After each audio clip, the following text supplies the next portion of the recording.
Just after sunrise, while taking a walk near the edge of the woods for light exercise, the man noticed a small bobcat caught in a rope. Its fur was dirty and tangled, and its breathing was shallow. The pain had left it panting, sharp eyes moving quickly, alert to anything that came near. The man could sense both fear and natural instinct in its expression. The tension in its body showed it was prepared to defend itself if it had to. He stepped forward slowly, but the bobcat gave a low growl in warning. When he looked at the injury on its leg, he realized that without help, the animal would not survive on its own. The rope had cut deeply, the wound swollen and dark red against its golden-brown coat. It might have been trapped for several hours, possibly longer. Carefully, he sat down at a short distance and waited quietly for the bobcat to settle. He knew better than to rush. A cornered predator could react in unexpected ways. The minutes passed, but he stayed still, giving the animal time to adjust to his presence. When the bobcat's breathing began to slow, he moved with care. His hands were steady as he reached for the rope. The bobcat flinched but did not resist as he worked to free its leg. A deep, red mark was clearly visible on the skin, raw and painful. Before he could do anything more, the animal pulled away and dashed into the forest, disappearing into the trees. He thought that was the end of it. He had done his part. But he was mistaken. A few evenings later, as he sat inside with the soft lamp light stretching long shadows across the room, a familiar shape emerged from the darkness outside. He recognized it immediately. The way it moved, the limp in its back leg, it was the same bobcat. It looked thinner now, still weak, but something in the way it stood had changed. There was a pause, a moment of curiosity, and perhaps something else, quiet hope. The man stepped inside briefly and came back with a small plate of meat. He placed it near the entrance, then backed away to give the bobcat space. The animal stood still for a while, its body tense, then cautiously stepped forward, nose twitching as it sniffed the food. It picked up a piece with its teeth and turned, retreating back into the trees. But just before it vanished, it looked back, not with fear or anger, but with something softer. Maybe silent gratitude. This became a quiet pattern. Every few nights, the bobcat would return. It never came too close, always kept a safe distance, but it came for the food. Still alert, still leaving as soon as it finished, but each time, the man noticed something. It was not regaining much strength. The wild had worn it down, and what he offered was not enough. So he began putting out more food. The difference was small at first, but with time, it showed. The bobcat did not come only at night anymore. Sometimes he saw it in daylight, waiting at the edge of the trees, watching quietly. It still kept away when he stepped outside, but it no longer fled at the first sign of movement. The space between them slowly lessened.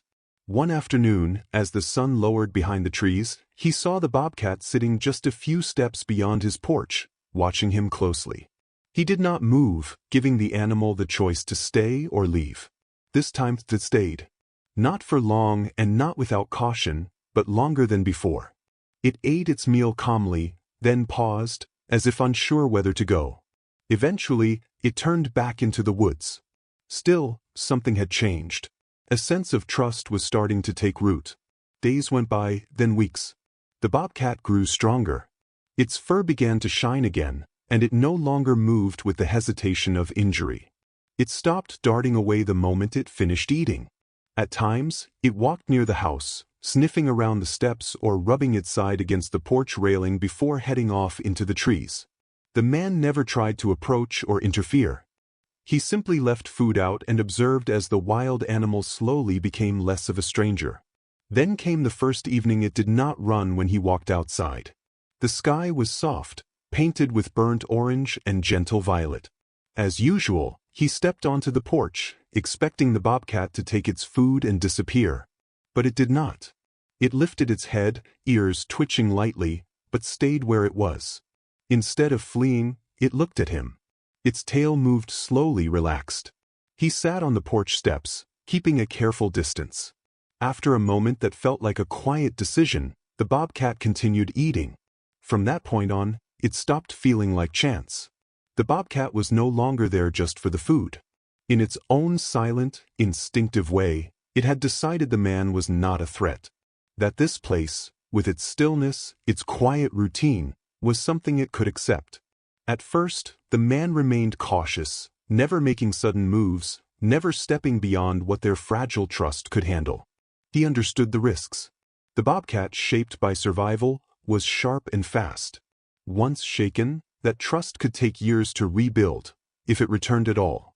So he remained calm, moving with the quiet care of someone who had learned the rhythm of waiting. The seasons changed.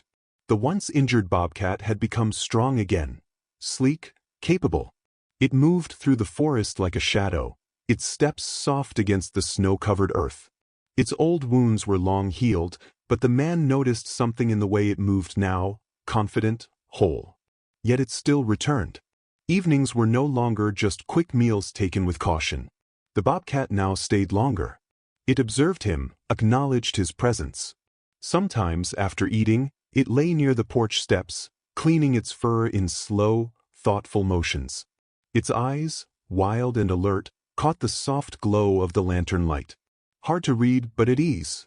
There was a quiet connection between them.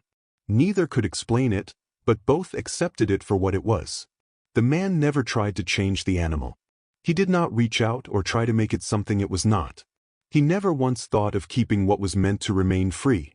Their bond rested on a shared respect, an understanding that needed no words. The bobcat came not from need, but by choice. And somewhere deep inside, the man understood how rare that was. As years passed, their routine stayed the same. The bobcat never allowed touch. It never asked for closeness like tame animals do. But there were times when its simple presence felt like a quiet gesture. On warm summer nights, it stayed a bit longer, watching the small lights of fireflies flicker through the air. In autumn, it showed up with bits of dry leaves tangled in its fur, its eyes scanning the shifting landscape, as if seeing something only it could make sense of. Then, one winter evening, as snow fell gently from the sky, the man sat on his porch, holding a warm drink in his hands.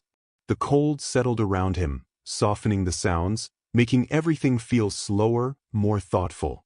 The bobcat appeared again, its paws leaving soft tracks in the fresh snow, its coat thick and prepared for the winter chill. It ate as it always did, efficient, focused, tearing through the food without delay. But when it finished, it did not leave right away.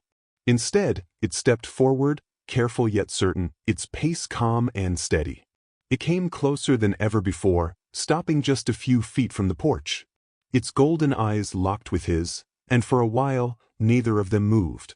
They just looked at one another, quiet and still.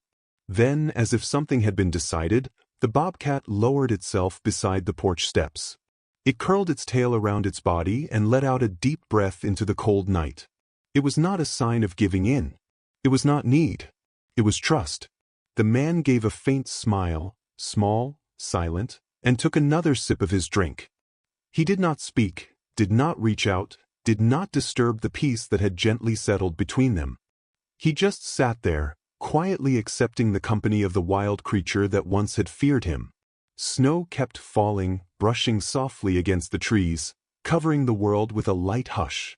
Behind him, the fire inside the cabin glowed, casting a steady warmth through the window. He could hear the trees groaning under the weight of snow now and then, and the distant call of an owl somewhere out in the forest. But in this still, quiet space, there was only a shared calm.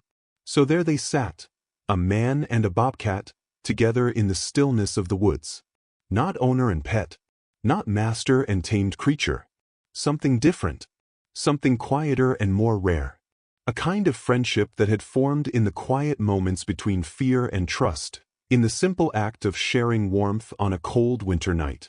And though neither of them could give it a name, both seemed to understand, in their own instinctive way, that it meant something.